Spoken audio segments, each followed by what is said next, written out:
Test, test, test.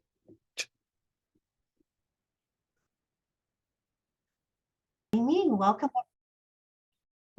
everyone. I'm really looking forward to sharing today. So hopefully you can grab that handout. I'm actually also hoping that you're not going to have to take too many notes with what I'm giving you, and I'll just keep reminding you as we're going through what's in the handout. So as Derek said, this is my one-handed piano music workshop, and I've been in love with one-handed repertoire for many, I can say decades. It's just such an exciting opportunity to learn so many skills. And we often wait until we have that injured student, but hopefully today I'll convince you that it's something you want to incorporate into your studio on a regular basis. So the evolution of one-handed piano repertoire actually begins with the Industrial Revolution. And what happens during that time, of course, there's many things going on, but we see major improvements to the piano, which includes some of these things like the increased range, the iron frame, the overstringing, the double escapement, and just mass construction. So everyone can start to own a piano in their home. And this particular company, the Boiselou company, was a French company, and it was a father and his two sons. And they are the company that develops the sostenuto pedal. And for one-handed repertoire, well, for most repertoire, but for one-handed repertoire, this became a really significant improvement to the piano. We all know what it does, but what it did for one-handed repertoire was open the door for a musician to be able to sustain a lower register tone or notes while they explore other areas of the piano. So it's a very exciting addition that plays right into the one-handed repertoire. And in 1874, Steinway and Sons improve on that sostenuto pedal. And then, as they say, the rest really is history. And as I said, the illusion we get by using the sostenuto is that we have one-handed pieces that now give the illusion of two-handed playing. So it's a really exciting invention for what we're doing. The one-handed repertoire itself, for me, falls into two major categories. One is the repertoire that's written, which has been developed because there's been some sort of tragic background. So this would be like an accident that causes permanent injury to someone's right hand or left hand, or an injury that does the same. And health challenges would fall into this category as well. So this is like a birth defect or stroke. We'll talk a little bit more about those as we go through, but that's the first area. The second area I like to call is creative genius. And this to me is the repertoire that we see as educational. It's repertoire that composers really can push the limits of the instrument. How big can I make this sound with only 5 fingers? So it's a very exciting sort of challenge for composers and for the performers. And it's the novelty of being able to create something that's quite different just because I can. So it's a really interesting approach to the one-handed repertoire as well. And all of these things are, in your handout, or switching over to page 2 at this point. So you really don't really have to take notes. I'll keep you posted on where these things are. So we know that in the mid-1700s, C.P.E. Bach wrote a piece that was designed for either hand. So that's one of the first ones that we actually see. In your handout, you're going to see all of these websites, and I hope that you'll take advantage of going and visiting these things. Once you get into it, there's a lot to discover about it. And what we know is this, that surveys suggest 70 to 95% of the world's population are right-handed. And that means that the highest rate of all injuries occur to the right hand or right arm, because we all know that if you're protecting yourself in the event of an accident, it's going to be your prominent hand or arm that you use to protect yourself. So most injuries are to that hand.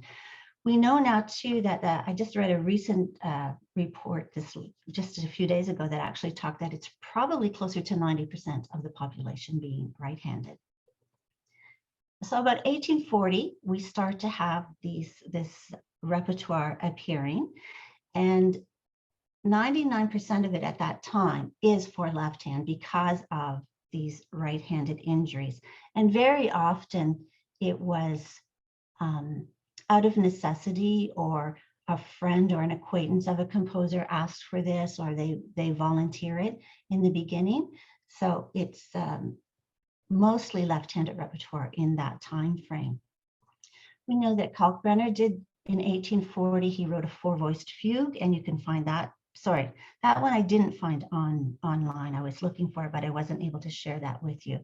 In the early 1800s, we also know that in Italy, the piano music for left hand was very popular.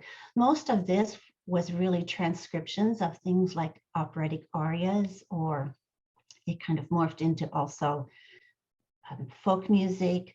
And today it's transcriptions of anything that goes. So pop music that's available, or dance music, sacred music.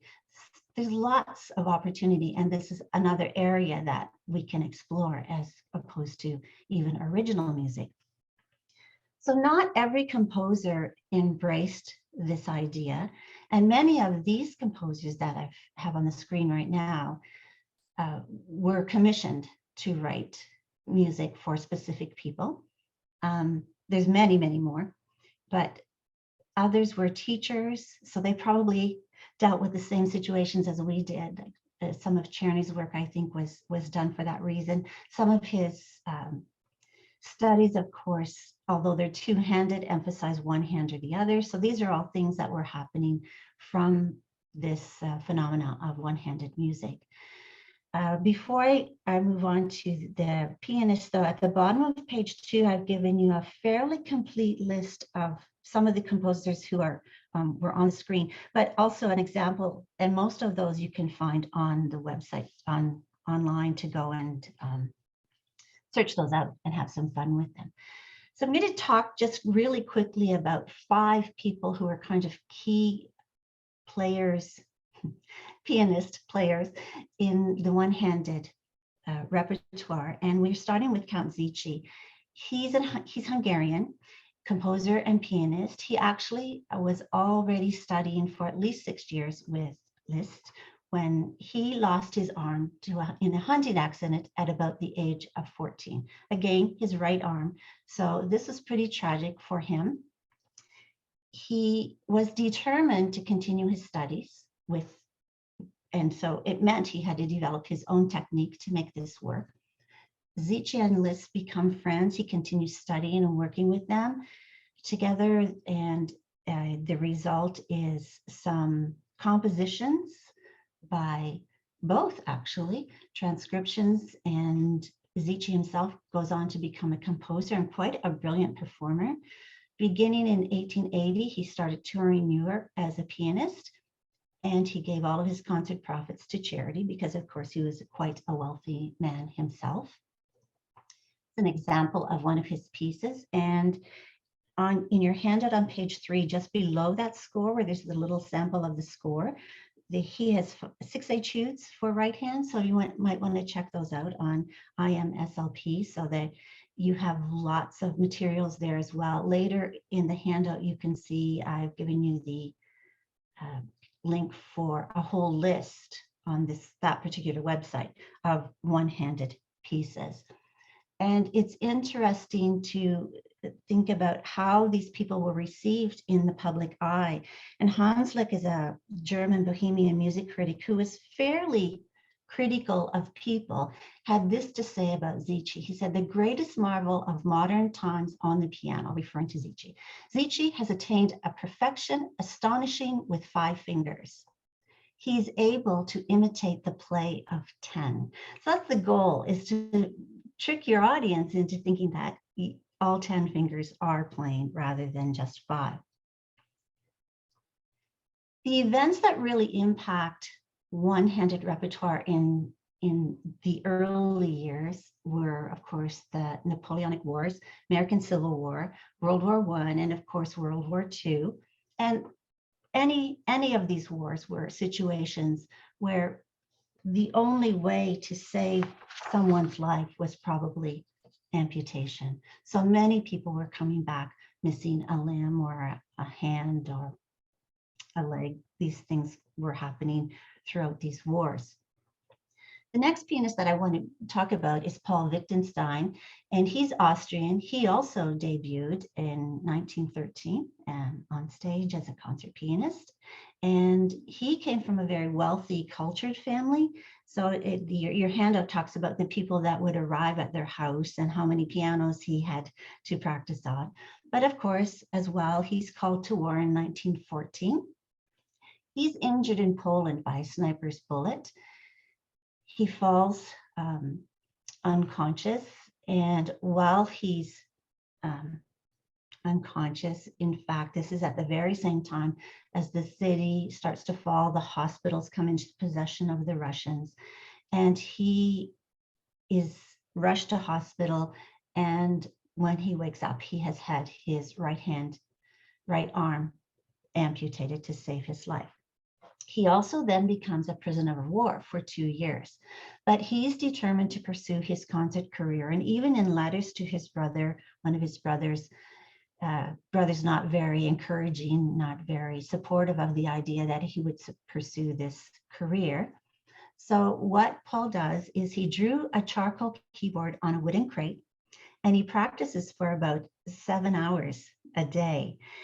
And it's really interesting that a sympathetic diplomat requested that he be transferred to an internment camp that had a piano. And so that happened fairly quickly into his prisoner of war times. And so he was able to practice on an actual piano for quite some time. When he first starts working on his technique and trying to figure out how he's going to do this, he actually starts arranging the Revolutionary Etude by Chopin. That's one of the first things that he did. He goes on to compose. And after the war in 1916, he performs his first one-handed concert. He is wealthy enough to commission works from some of these major composers, which of course then he does.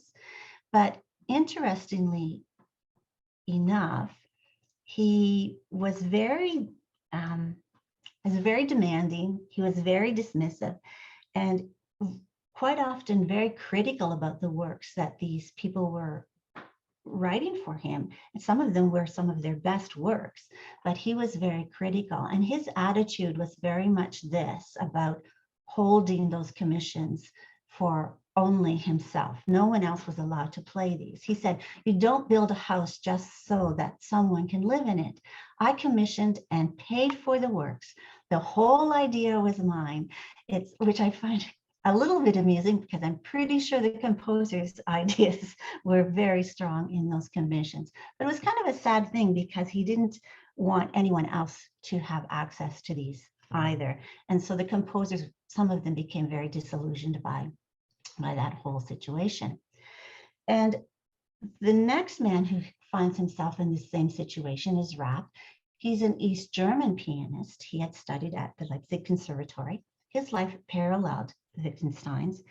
And it's an interesting thing that happens, because remember, Wittgenstein decided that no one else was going to have any of his works. Rapp lost his right arm to shrapnel on the Russian front as well in World War II. He too continued his studies, and he often performed Britten's diversions for piano, left hand, and orchestra. But he is also the man who premieres Prokofiev's fourth piano concerto for left hand, which had been commissioned by Wittgenstein, who had already said no one else was going to have these until after his death. But in 1956, Rapp actually gets permission somehow to premiere this. Wittgenstein doesn't die until 1961, so there's a little bit of an overlap, and it was really exciting to hear that Rapp was able to perform this and to great success as well. But he obviously became the exception to the possessive commissioner of these works. So the three men we just talked about all had suffered injuries from various situations. Some of the health challenges that could cause these same kind of defects are simply birth defects, stroke, brain tumor, paralysis. These are all things that musicians can suffer from. Fleischer was an American prodigy. In 1965, before he was going on a major tour, his fourth and fifth fingers of his right hand curled and fixed under his hand. It happened very suddenly. Sorry, I shouldn't have moved this slide. Happened very suddenly. He attributed it to, his exact words were that for 7 or 8 hours a day of pumping ivory, this is what happened. This went on for about 30 years. He pursued all types of treatment, none of which were successful. He became very despondent at some point and even considered suicide. And close to 40 years later, he actually was diagnosed with focal dystonia, and the treatment was really actually quite simple. It was Botox. Who knew? But now, of course, musicians suffering from this can get that treatment and have successful use of their hands if that occurs. It doesn't just happen in hands, but I've given you a website for him. This is just one of his YouTube things. So there's lots of videos about him. And this next young man, Nicholas McCarthy's story, well, I think he's a young man, British pianist. He was born without a right hand. He began his studies at about age 14. After hearing one of his friends play Beethoven, he was smitten. Everyone discouraged him. He was told he would never become a concert pianist. He studied at the Royal College of Music in London, and he was actually their first one-handed graduate. He also performed with British Para Orchestra alongside Coldplay for the closing ceremonies of the 2012 Paralympics in England.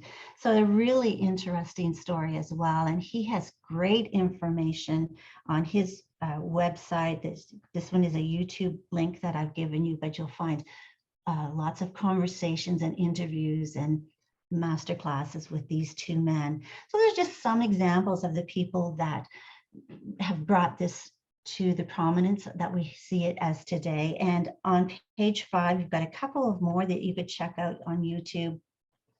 But it gives you a sense of where this really got started and the demand grew for this.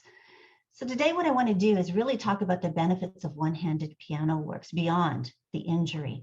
Incorporating single-handed music into the studio provides a welcome break from the regular routine. Additionally, program and a recital of works for one hand is a unique studio project. So that's something I think that you really might want to consider by the time we go through some of the materials today. So I'm really going to focus on a series that I did about 5 or 6 years ago. And you can transfer the information to any one-handed piece that you find. So it's a series of 4 books, ranging in grades from 1 to about grade 5. And I'll give you a little background on this. I was in Alberta at the APTA Music Convention one September, and we had a display for Debra Wanless music, and I was working very closely with Long and McQuaid at that time. So Bob Cole from Vancouver, one of the head buyers for Long and McQuaid, was there, and we were constantly chatting in the quiet times. And he said to me, you know, Debbie, you should be doing some repertoire for students for one hand. So we're always getting asked for that, and it's a pretty limited amount that we can recommend, especially for younger students. So that night, when I should have been sleeping, doing my best work when I'm supposed to be sleeping, it came to me that wouldn't this be really cool if it also included color? And then, of course, the rainbow image was very attractive to me for this idea. And the next day, I was talking to Bob, and we're talking about how this was swimming in my brain now. And we started throwing out these really cool titles. So this is a series that actually started with me having about 50 titles that I could choose from to write the music. So I had not done that before. And it just was a really exciting concept. So that's where this got started. Not to mention my love of one-handed repertoire. So there's 32 pieces, 8 in each book, 4 for each hand. One of those titles is constantly, the first title in the book is a constant being for either hand. They're filled with varied meters, tempos, tonalities, styles, so something for everyone.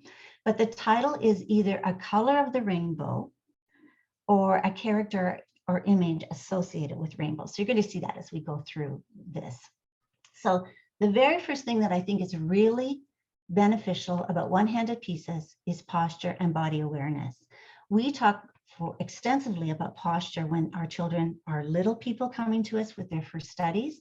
But then once, especially when if we're doing black key workouts where they're playing all over the keyboard. So posture is really essential to make sure that they can move freely in that way. But as they start to settle into staff reading, we tend to stop thinking as much about checking posture until we notice something. And I think it should be maybe the other way around, that we're constantly checking posture. As children grow, as their hands and arms strengthen, posture can change and does change. And so I think we need to be more aware of that throughout their studies. When playing music for the left or right hand, pianists usually need to adjust their seating position. So it really helps them have to think about this.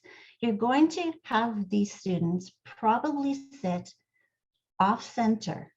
So in a piece like puddle jumping, if it's a left-hand piece, you want them to sit more to the right of center. This will allow the left hand the freedom to still explore the lower register while being able to move across the torso more freely.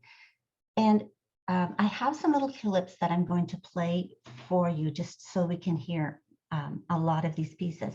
What I'm going to talk about, so this checklist is in your handout. It's starting on page 6, so you don't need to write this down. I'm going to focus on talking about the benefit. And as we learn more and more about what makes these such great pieces, that all of these things just keep building as we go. So I just won't mention that again. So here's a little bit about puddle jumping for left hand from book 1.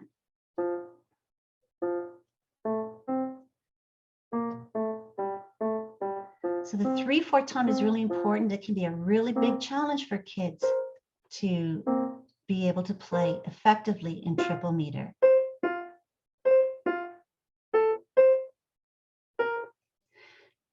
Second piece from this book, so this is a right-handed piece. So now you're going to have them sitting more to the left, so that of center, so that once again, they have the same opportunity to be able to move about quickly. And some of the leaps are more than octave displacement when they're having to do them. And of course, who doesn't love to play boogie?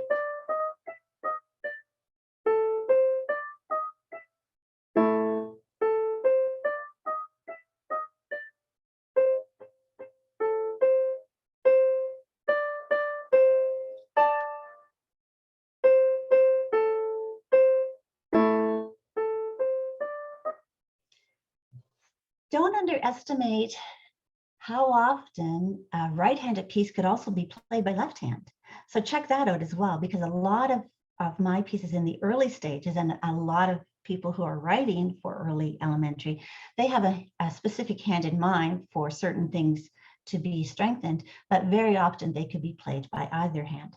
So keyboard geography and large muscle development are another component, and this also speaks to early studies. Again, when we're working with black key playing, we're really working on keyboard geography and large or gross muscle development. But again, as soon as we start to hit the staff reading, this starts to get minimized, and we're going to need this into the future.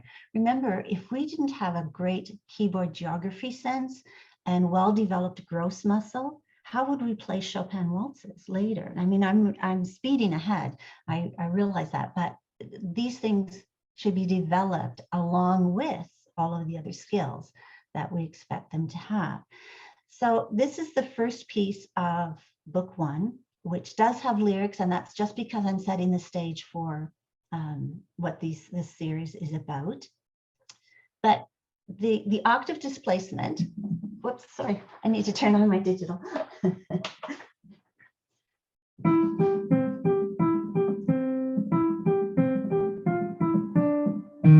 That octave displacement, what it does for us is that's that gross muscle getting down the octave. And I'm going to mention this a couple of times, but if a student is having trouble spotting that or making that movement, have them practice 2 octaves. If you exaggerate the movement, when they come back to 1 octave, it becomes quite simple for them. And of course, we're starting here with introducing a little form of Alberti bass, modal mix so that they're switching from major to minor, and just a fun little piece for the younger students. The purple pentaprism is playing on that idea of the pentascale, black pentascale as well. And it's written in 5/4 time for the same reason.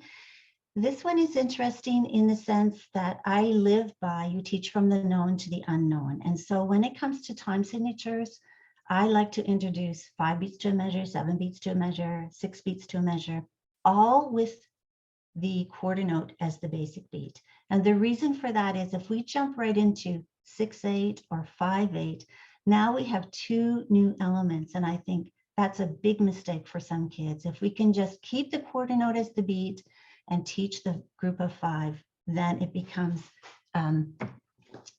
much easier for them to deal with. So I'm going to pop over to my acoustic for a second. In purple pentaprism, the pedal, we're starting to introduce this. It's just a sustained pedal for the entire piece, which then allows them to work on posture and position of the foot, as well as developing the audio aspects of the pedal. And we just have this. So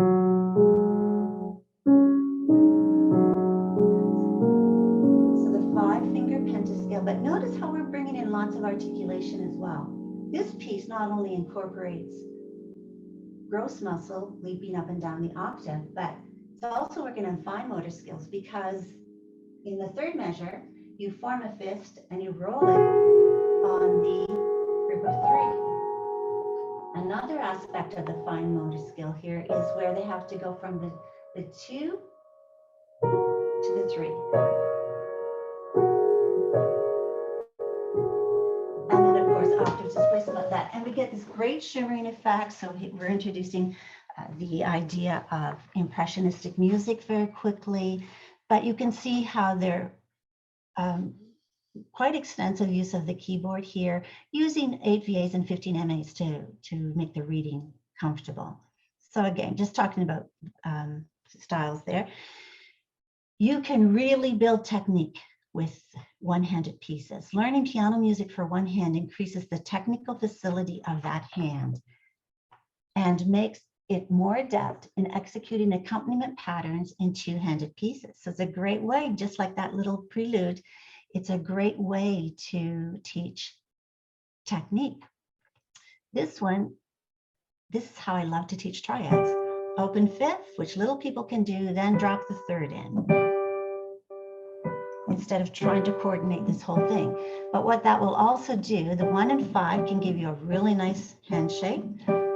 Then we could also change that to a minor triad very easily, helping them understand how that works. In this one as well, it does one more thing for triads. On the 3rd line, we get these 6 going back to a 5th. So if we think about it, I have my students practice that little shuffle. But also, if I'm going to play triads with inversions, root position is a 5th. I have to extend the hand to a 6th for first inversion, another 6th for second inversion, back to the 5th. And so that is also something that I practice, and this piece is building for them. Of course, they love the idea of these little characters, the hobbits.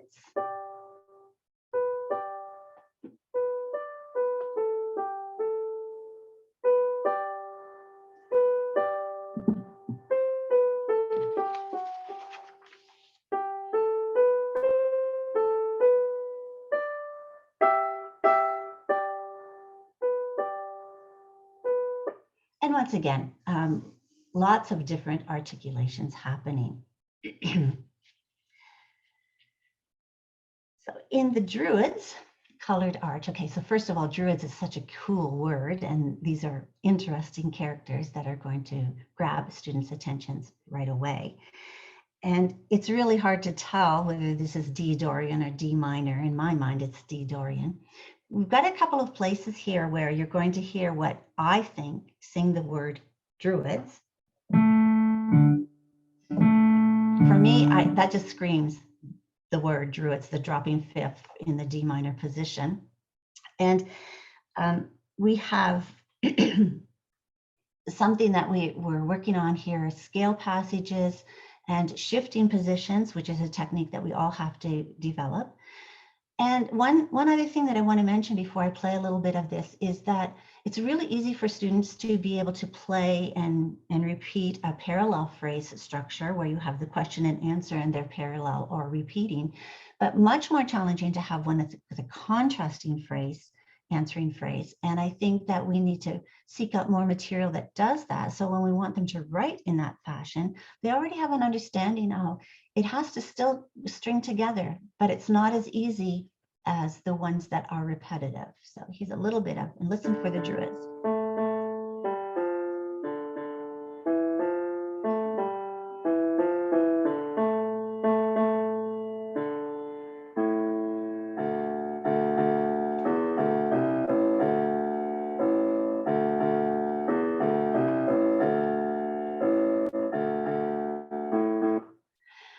So again, a fun piece. That one's also, if you think about it, many children struggle with reading bass clef. So these pieces can be fantastic for teaching them to read bass clef.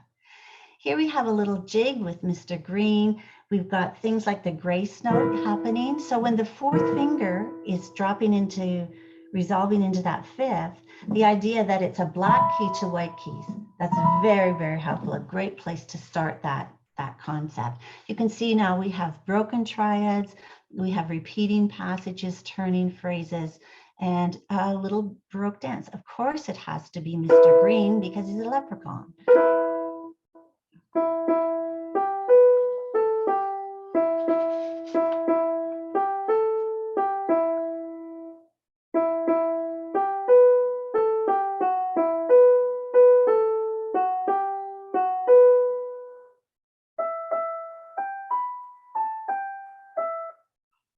And same thing, seeing all of these different styles in terms of character, but so many varied articulations you can develop with these. And every piece is having them move about the keyboard freely, which is something that we all are hoping to achieve. In Red Sky Rhythm, we have this really fun rock piece fitting in under the hand, actually it really is B major descending, or C flat major, whatever you want to call it. I chose to write it in flats because especially if we're having more descending passages, and flats tend to be a little bit easier for kids to seem to understand. On the rests, the students are expected to stomp their foot. So Wes Rose always talks about friends don't let friends clap on the downbeat. So you always want them to be on the backbeat. So a really fun piece in that way. This time they're also working on, we're advancing to learning more and playing more with the thumb passing under or the second crossing over. So building those techniques that we need later.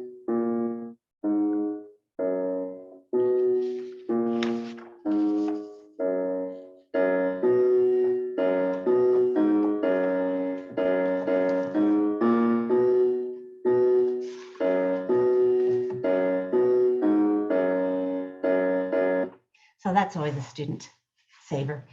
Anytime we can give them a little bit of rock and syncopation. The next benefit is about pedaling. You can't get better pedaling repertoire than the one-handed pieces because it's really a huge part of what we're doing. So many techniques that we're going to talk about as we go through some of these pieces. Often you will have more damper pedal going on than we would normally want, but that's part of the beauty of it as well. This little piece called Beyond a Rainbow is one of those pieces that simply has a continuous pedal.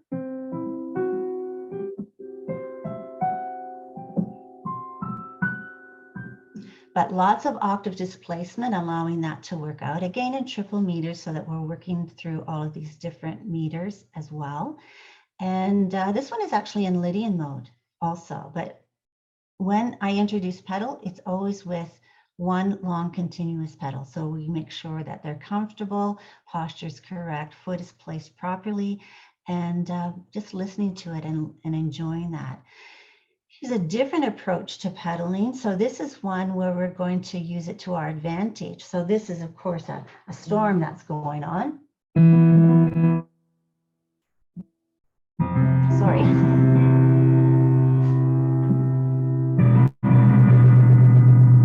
And notice it's asking the performer to release the pedal slowly. And then we do these big clusters.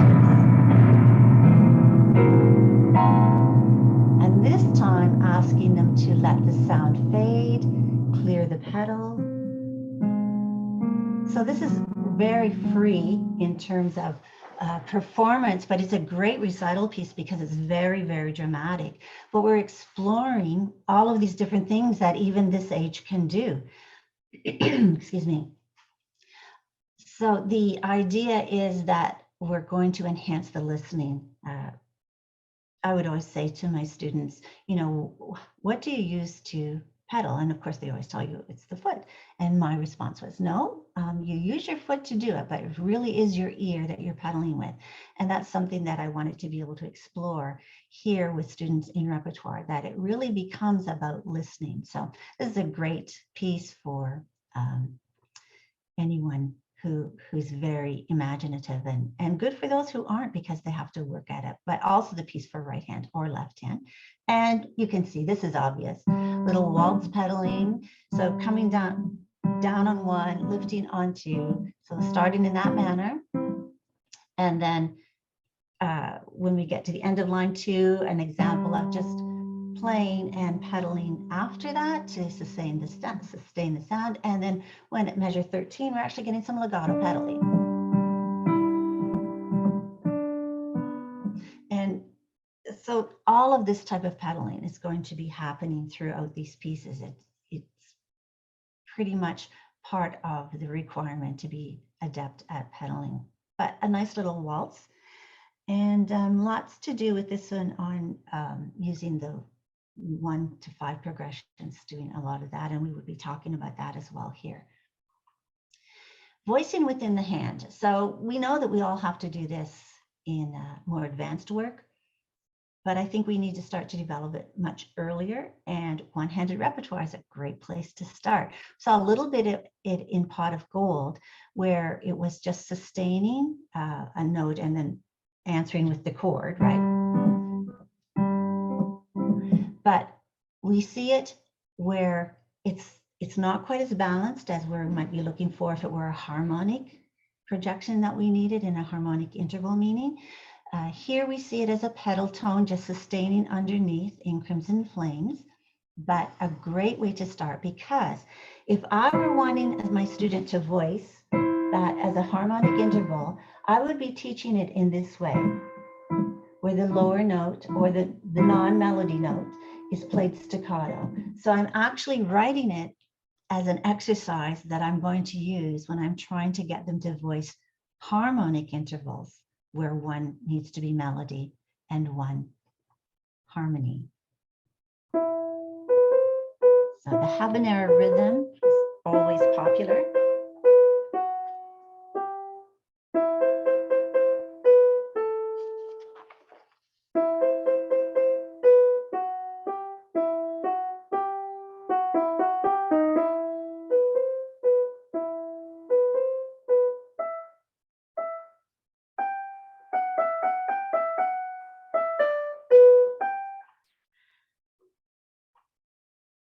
Next benefit is actually horizontal reading. So at the piano, we really need to be strong vertical readers. But sometimes we have students who are really challenged by that, but are growing technically and want to advance musically. And we have to come up with repertoire that's going to really help them with this. And I think horizontal reading can be really useful in this way. So challenged readers will really enjoy horizontal reading, meaning that it's just a line of melody or a line of accompaniment.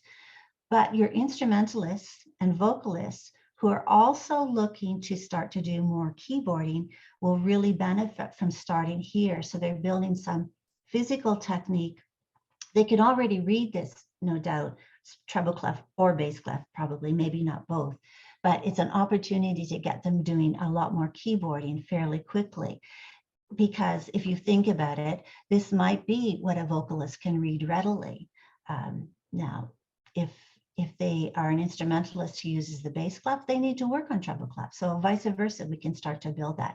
And with a student who's a pianist, but a challenged reader, we can really help them also by mapping this out. This is a great example of map out all of the repetitions, map out all of the sequences, meaning that it's the same pattern, but starts on a different note. And of course, the other part of that is that we can once again talk about how we would use the basic harmonies, because by grade 2, my students understand that the most important note or chord is the tonic and the dominant and the subdominant. So I simply say, okay, so now before we start reading, we talk about the key and find all of the measures that begin and end on the tonic, which is D in this case. Find all of the ones that are dominant, find all the ones that are subdominant. And it's a remarkable thing that can help. So we're really giving them processing tools to improve their reading and playing.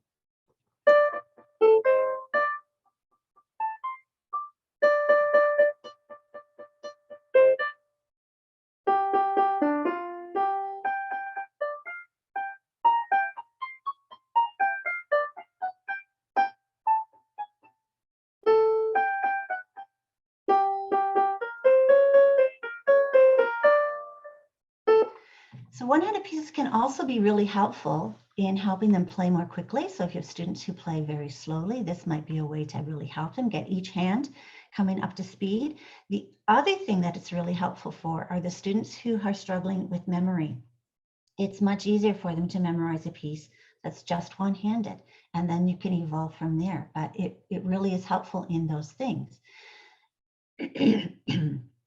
So in Red Sky in the Morning, pirates take warning. Of course, these pirates should just be a little bold and a little naughty. You want to have lots of attitude when you play this one as well. Focusing on bass clef reading as well.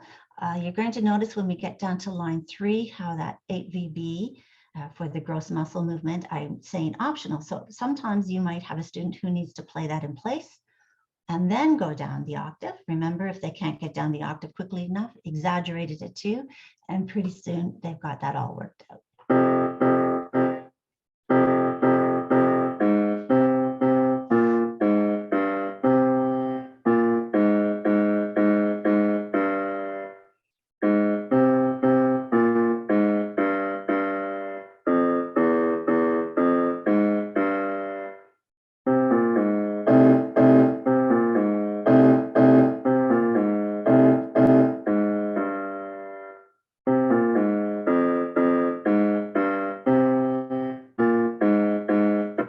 Of course, we know kids love to play those perfect fifths, and they're playing them till mom's screaming from the kitchen to stop. So great fun with pieces like that. This next piece with rainbow, you have to have leprechauns. And of course, the other mythical creature that's quite fascinating is unicorns. So I thought we all know kids love this Western bass.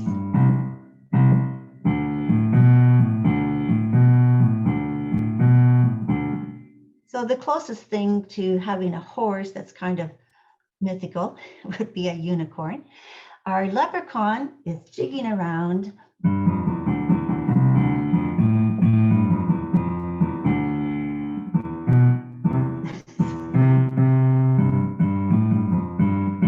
And sorry, but they're just having fun together. And as the piece unfolds, they start to have shorter fragments where they're coming together more frequently, switching between the two concepts. And just, again, a fun piece. One of the first 2 pages within this, lots of left-hand reading. Extension, this is a extension of a 6th rather than a 5th for students. And then the little turning around pattern scale passages are really useful for not only technique, but reading base class, reading ledger lines in base class, and not just 8 VAs at this point. Everyone loves to play a rag. This is one of the more challenging pieces in the book too, so you can see where we get some more advanced things. So in the reading here, we start with some of the 8 VAs, but pretty quickly you see we're starting to incorporate more changing of clefs as well, so that they're becoming accustomed with that, which can be a bit of a tricky thing for students. Everyone enjoys rag music. Tons of accidentals to develop in their reading.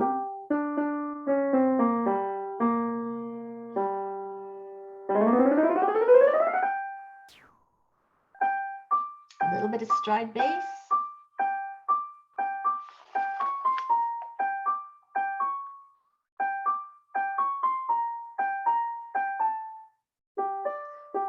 So getting used to the idea of using repeat dots as well.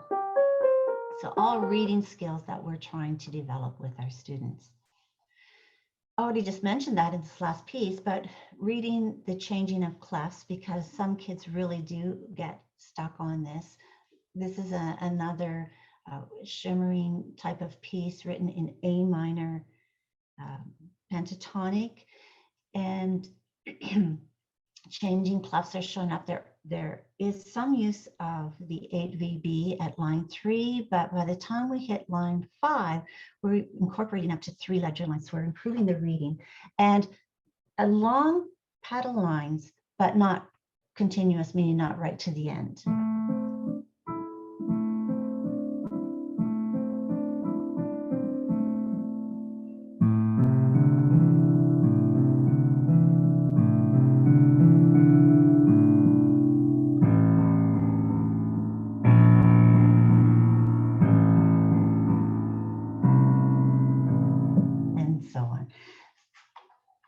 But we're reading chords, we're reading ledger lines, giving some new rhythm challenges in there as well, and an interesting tonality.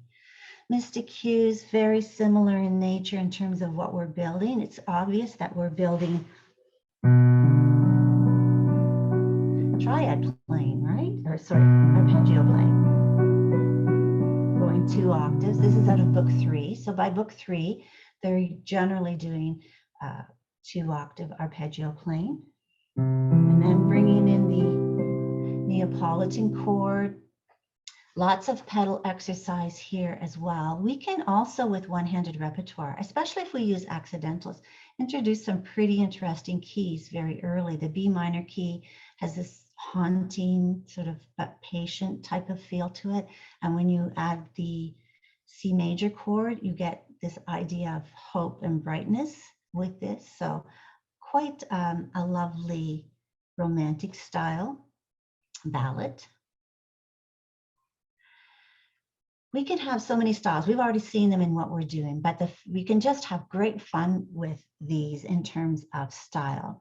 Combonimus means, it's the Celtic word for rainbow. Again, you can see that this is a jig. We have those open fifths. So if you remember the Violet Archer piece from her 3 Habitone sketches, there's a jig in there that uses these open fifths, as she talked about it being the tuning of the fiddles. Copeland and someone that I really liked in Canadian music writing is Remy Bouchard, used these open fifths often to express these vast, beautiful skies, landscape, open spaces. And that's what I'm trying to capture here. So technically, we've got broken triads, we've got very quick shifts, rapid scale passages, and we're introducing a neo-Baroque style.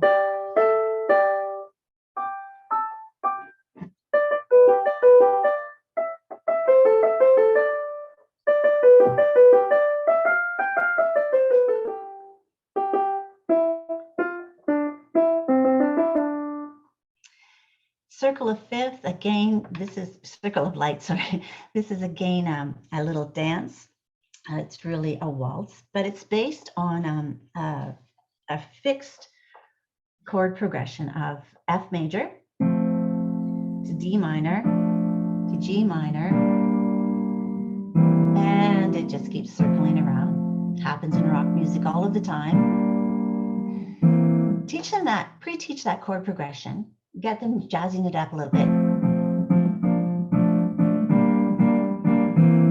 And then get them to improvise a melody. So we can use these for so many different ways.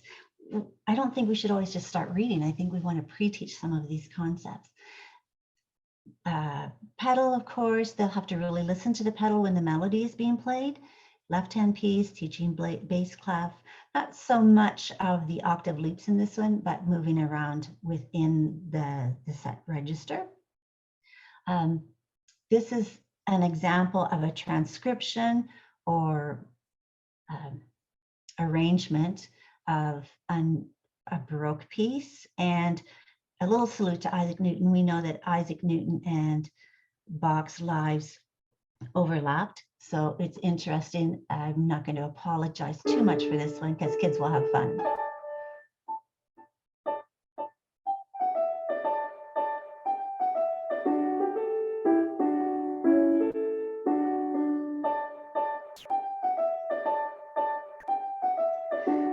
So you might want to teach the original first so that they don't try to swing the eighth notes when you're playing Bach's original. This is another one of those pieces that's just pure fun for kids. It's a fast rock piece. You just want them to be able to play it as quickly as they can. Those leaps can be brutal. Talked about how to manage those.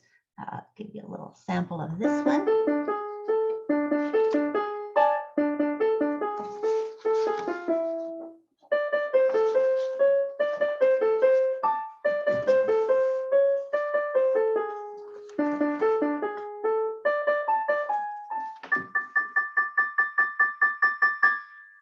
Again, just really fun. They'll play that for hours and play it for a long time. Another boogie. So work on this shuffle bass with the students.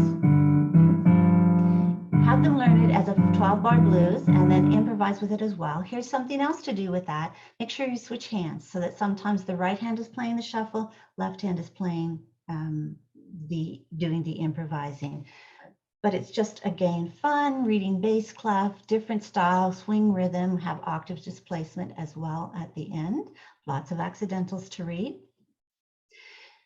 This leads us right into the fact that we're working on harmonic exploration. We've seen some set progressions now, talked about 12-bar blues. We're going to start to extend the harmonies also. In here, in Golden Glow, this is another progression that's a really cool progression to learn. C major, A7, D minor, G7. So treat it just like we talked about. And again, it just keeps repeating.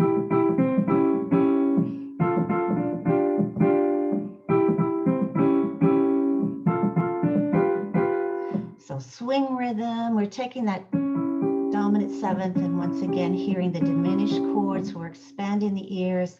You can see down on line 4, we've got those pedal notes as well. So just great exercises. These could be used for etudes, but really fun repertoire for kids to get excited about as well. I'm going to take this, I'm going to go to the acoustic again because I want you to just hear some of the chord structure in this one. Quite the opposite to the last two pieces that we've just heard. So really lush seventh chord, lots of pedal. And then we just relax. We hear the B flat chord, relax into the B flat 9, diminished chord, major chord.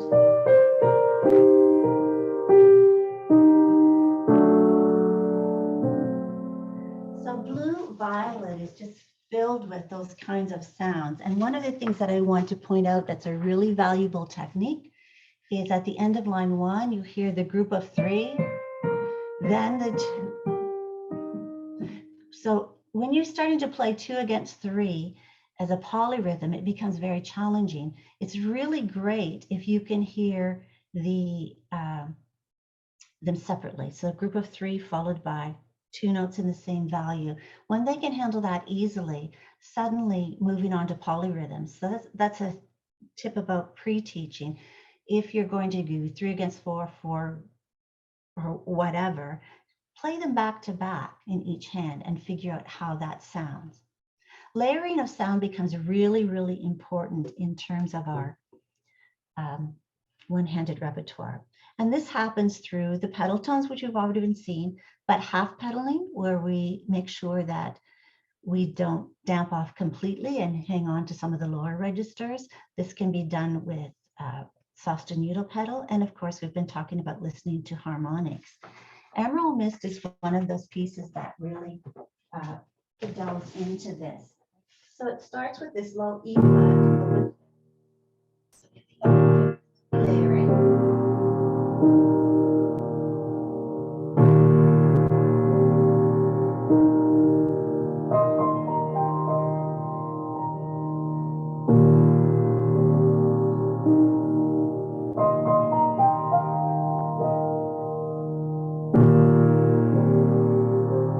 And you want to just make sure that you're listening. So it helps us with understanding for other repertoire how the pedal affects at different registers and how much we might have to half pedal when we get into the middle range to keep some clarity in the upper notes while we're still carrying that lower open fifth. This is a great one to experiment with the sostenuto pedal to make sure that it could be an option for them. And the second piece in this particular book is the same. And again, notice that we're getting some really more challenging key signatures, which again is manageable with one hand. So this time it's the low A, fifth, open A. So this is lullabies, quotes from Handel, Debussy, and Brahms, of course. So this is the fife, really, and then the lullaby motion, the rocking motion. Comes back over and over again. And then you have to find the quotes by these people as well as a little nursery rhyme right at the end. But again, both of these pieces make excellent sort of emotional statements and recital pieces for students. We've talked already about this at the beginning, injured or challenged students. So I'm hoping that at this point you're going, okay, now, yeah, I have students like this now, but why didn't I think about this before? Because I think that the material is so valuable for every student. And then you have material ready for students who call up and say, I have a broken arm. I think you want all of your students doing this on a fairly regular basis. You could use these really easily if you do group classes. Great way. They are easily sight read by most of them, most of the students, or you could choose pieces so they could play them together in sight reading as well. Again, don't forget to experiment with, if it says right hand, see if the left hand can do it and what challenges arise from that. So for group classes, consider the arranging idea where you might arrange something for a student that they want to play, and then you gradually turn it into a theory exercise where you work through these, not just melody anymore, but they have to come up with ideas that can make it sound really big or like there's 10 fingers playing. So I think that although this is where it grew out of, I think it's grown up and into much more interesting situations. And the 12th benefit is really just the novelty of it all, the fun that they can have when they can play something like this with one hand, and it's hard for people to believe.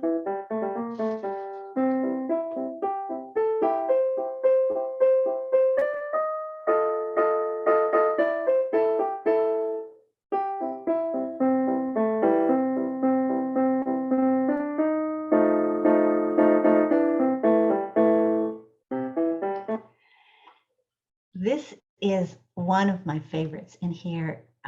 It reminds me, when I finished it, it really was reminding me of being very much like some of Kabalevsky's sort of military type pieces. Great technique required here. Again, a real showstopper. Could be a great etude. I think this is really a grade 5, but could also be, sorry, could also be a great etude, maybe for a grade 6.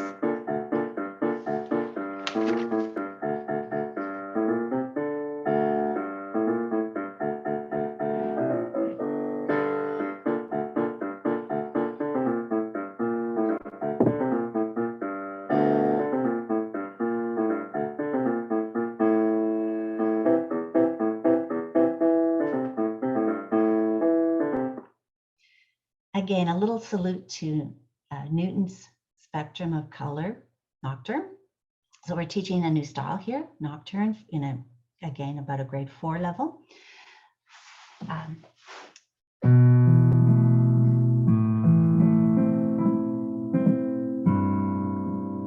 Sorry, I need to slide my chair over and use the music over here.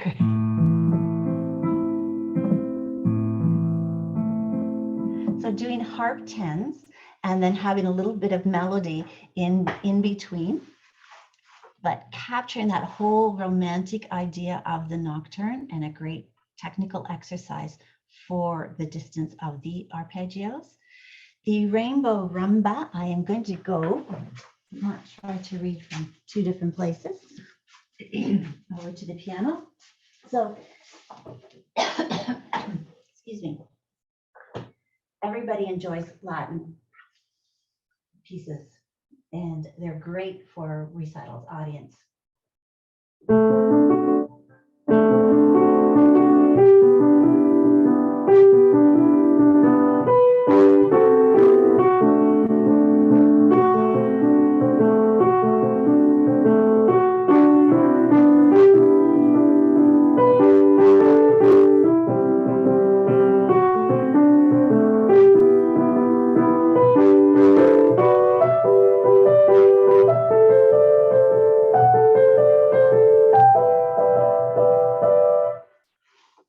So very showy, very bright, fun to play.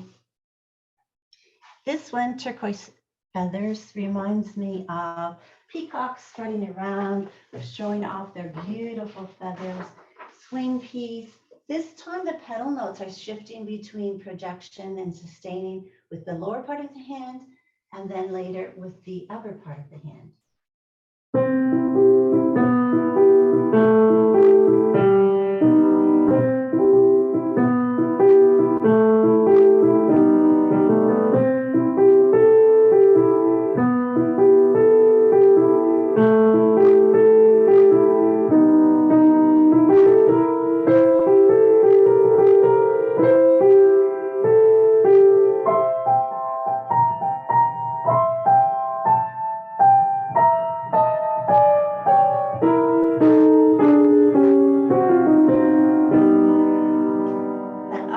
Chord just fits in there so beautifully.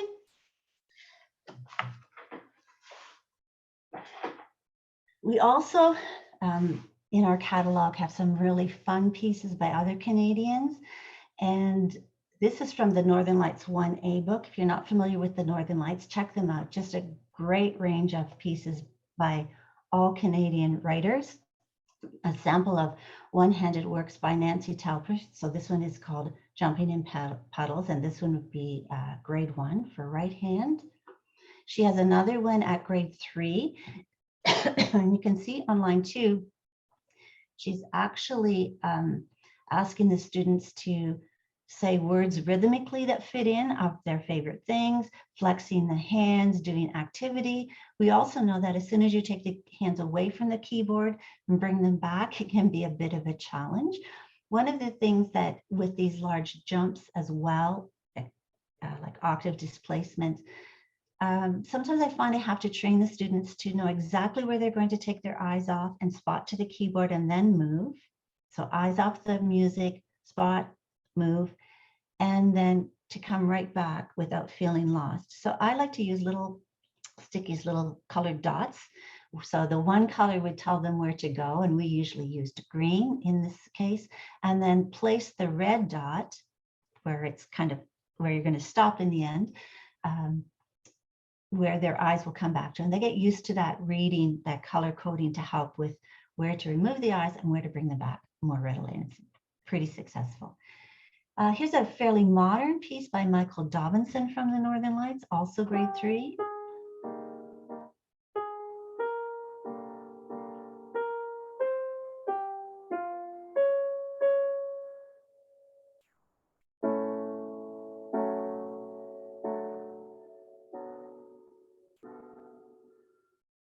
So notice how the first section is right hand, and now he switches to left hand. They never play together until the last chord, but it really is a one-handed piece, but he's alternating hands, so a little different approach to one-handed music.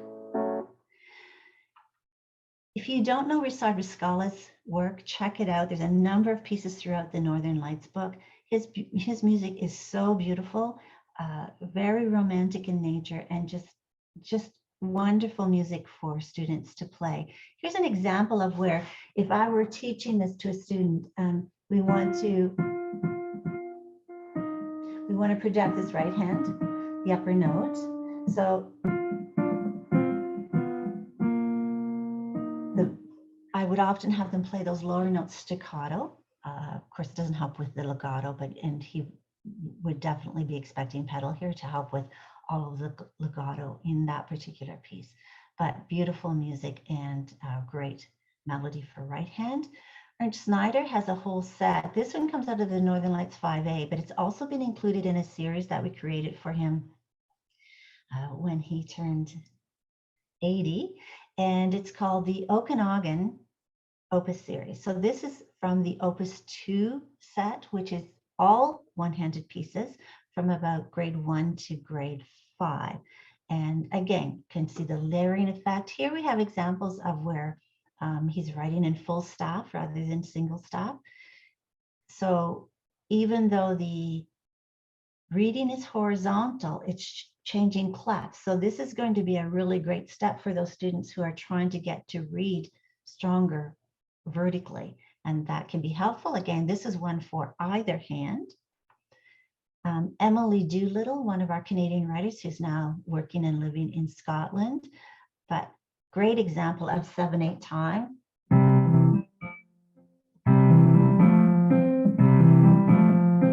And changing meter. So again, I think just a really fun piece. This is taken from her collection called Playing 2 and about grade 4 in level. This is another romantic waltz, grade 6 from the Northern Lights 6A. And the last piece I'm going to play a little bit for you is a Shipwreck. Jason Noble, I believe he's still working in Montreal. This is in the 8A Northern Lights book for right hand.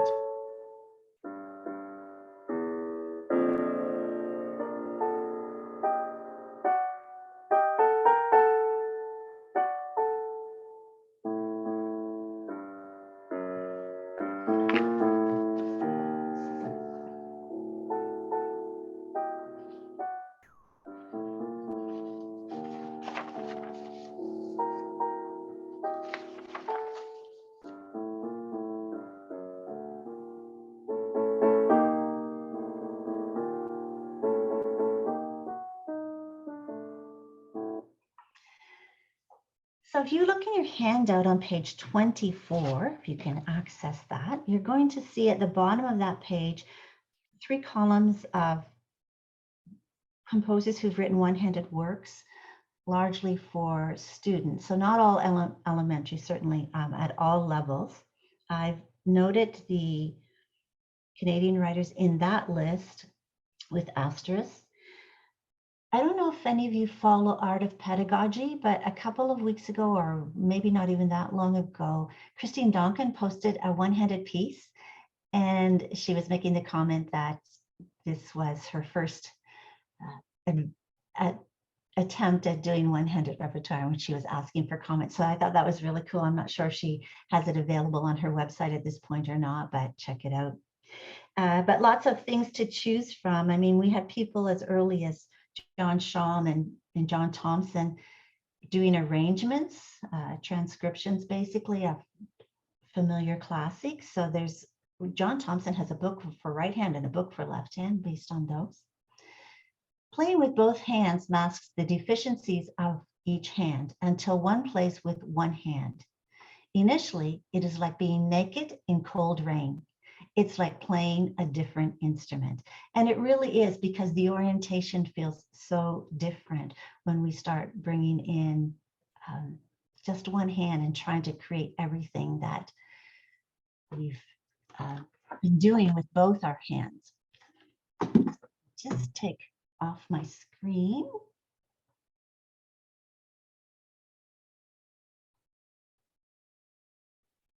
So I'm just wondering, okay, now I'm going to check some chats.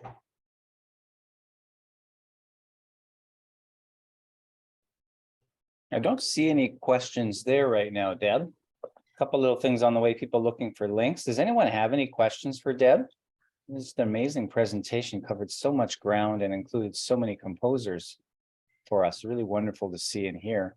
Yeah, Derek, I will mention on page 16, I shared the link for my YouTube channel, so you can actually go and see and hear these being played, the rainbow pieces. So okay. If they're looking for those, but yeah, on the what I forgot to mention about the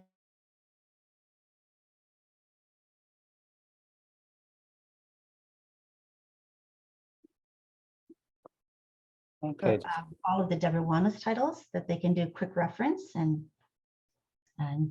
use that to, if they're looking for pieces at a different certain level or style. Okay. Did you share your YouTube channel link in the chat box? I didn't, but I can tell you what it is. It's really, I have to look at it. It's just Debra Wanless Music YouTube channel. Okay, so everyone check that out. It'd be a great place to go. Yeah, and just hit the, once you hit the playlist, you'll see the rainbow books are up there. Each is listed individually. So right. And kids can see them being played, which is really nice. Right. And Paula's asking, is this webinar going to be available? It is going to be on the CCTV YouTube channel.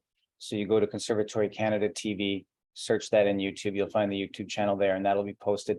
Now, I'm just noticing though that this live stream, even though it tells me within Zoom it's still going, it seems that it stopped itself at some point. So I'm not convinced that we're going to catch the end of that on the replay, but it looks like 90% of it until about 7 minutes after the hour was able to record. I'm not sure why it stopped, if there's an hour time limit or what. I'll look into that, but you'll be able to see everyone on the replay. You'll be able to see most of that there, if not all of it. If it doesn't work, I'm actually recording in the background. I may just post this again in its full length so that you can all see that.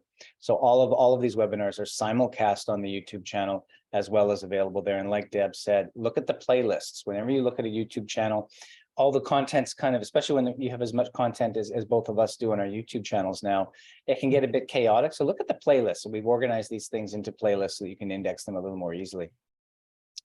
Not seeing any other questions. Anyone have any questions for Deb at this point about the one-handed repertoire? I know I look forward to sourcing some of this stuff for the next time someone's in a cast for sure, but just the pedagogical idea. I get my students to play hands separately a lot. To me, there's a pathway through the brain when you're playing with the right hand by itself. There's a pathway through the brain playing for the left hand by itself. I have no evidence of this, but I feel that when we play hands together, it's an entirely different pathway in some ways. And so it's really helpful for students to play and train one side of their body at a time. Really, really beneficial. And the same thing, you generate a different way of thinking if you've learned that piece in the right hand and then try to play it in the left hand. That's the other thing I found interesting too. Yeah. That last piece by Jason Noble is interesting too. Yeah, he is working at Montreal still. He does some examining with CC once in a while, and just to be able to navigate over 2 or 3 octaves there off both sides of your body with one hand, totally possible the way that he's written that.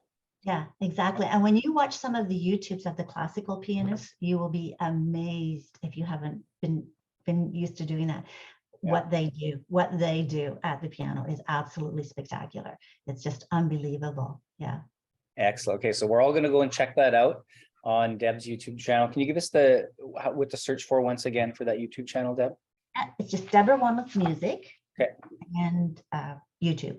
Okay. Just go Debra Wanless Music YouTube channel. The link is there. I hope it's live if you have it on your screen. So if not, just copy it in. But really easy. Just Debra Wanless Music YouTube channel. Right. Okay, that sounds and great. playlist, and you should be able to access the rainbow sound there. Excellent. Okay, so we're all going to check that out. It's been a great repertoire session. Thanks so much, Deb. We're going to have you back in the new year, and we started talking a little bit last year about the Total Theory series that you've got that we now recommend our students use and teachers. We still publish our own old theory workbooks, but they're a bit dated, they're a bit old, they're a bit expensive.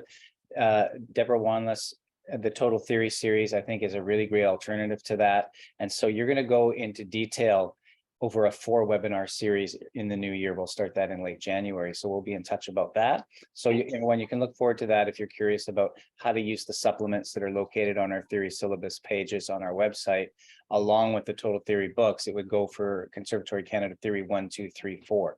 So anyone interested in an alternative to the theory, we'll have that coming up with you again. And I know people that have seen your webinars know it'll be detailed, it'll be rich, it'll be just wonderful. I don't want to say old school pedagogy, but in some ways it is, because we don't see a lot of this level of detail. Because I'm old, Derek. Are you saying I'm old?